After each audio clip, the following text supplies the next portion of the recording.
గజం భూమి 13,500 రూపాయలతో 151 గజాల భూమి 20 లక్షలు మాత్రమే.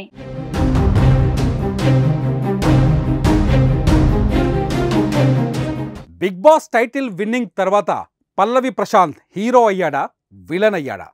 అమాయకుడు అనుకున్న పల్లవి ప్రశాంత్కు అంత అహంకారం వచ్చిందా? హైదరాబాదులో జరిగిన సంఘటనల్ని పరిశీలిస్తే పోలీసులు మాత్రం ఇది పక్కా అహంకారం అంటున్నారు. అతని అరెస్ట్ తప్పదంటున్నారు.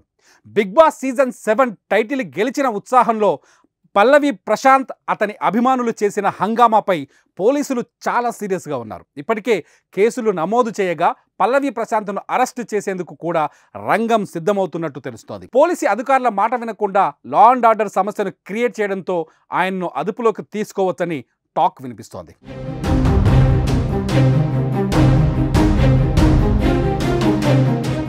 బిగ్ బాస్ ఫైనల్ అనంతరం అభిమానులు చేసిన రచ్చ అంతా ఇంత కాదు. అన్నపూర్ణ స్టూడియో బయట పల్లవి ప్రశాంత్, అమర్దీప్ అభిమానులు గొడవకు దిగారు. ఒకరికి పైన ఒకరు దాడులు చేసుకున్నారు. ఈ క్రమంలోనే అమర్దీప్ కారుపై కూడా దాడి జరిగింది. అద్దాలను ధ్వంసం చేసి వారి కుటుంబ సభ్యులను భయభ్రాంతులకు గురి చేశారు.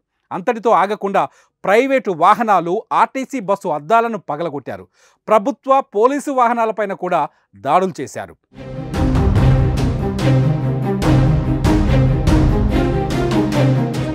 ఆదివారం రాత్రి బిగ్ బాస్ హౌస్ వద్దకు ప్రశాంత్ అభిమానులు భారీగా తరలివచ్చారు. ముందే విజేత పేరు లీక్ కావడంతో గ్రామాల నుంచి కూడా ప్రశాంత్ ఫ్యాన్స్ అక్కడకు చేరుకున్నారు.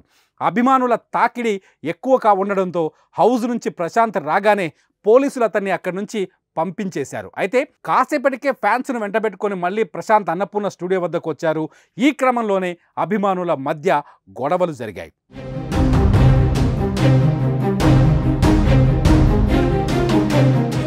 పల్లవి ప్రశాంత్ వ్యవహరించిన తీరుపై ఆగ్రహంగా ఉన్న పోలీసులు 147, 148, 290, 353, 427 రెడ్ విత్ 149 సెక్షన్ల కింద కేసులు నమోదు చేశారు. పలువురు అభిమానుల పైన కేసులు నమోదయ్యాయి కూడా. రేపో మాపో అతన్ని అరెస్ట్ చేసే ఆలోచన కూడా చేస్తున్నారు పోలీసులు.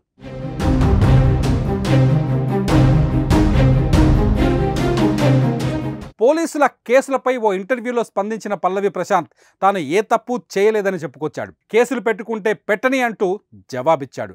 తనకు వచ్చిన 35 లక్షల ప్రైజ్ మనీ రైతుల కోసం ఖర్చు చేస్తానని, తనకు సీఎం ఏమైనా పదవి ఇస్తే మల్లన్న సాగర్ 14 గ్రామాలను ఆదుకుంటా అని పల్లవి ప్రశాంత్ చెప్పుకొస్తున్నాడు.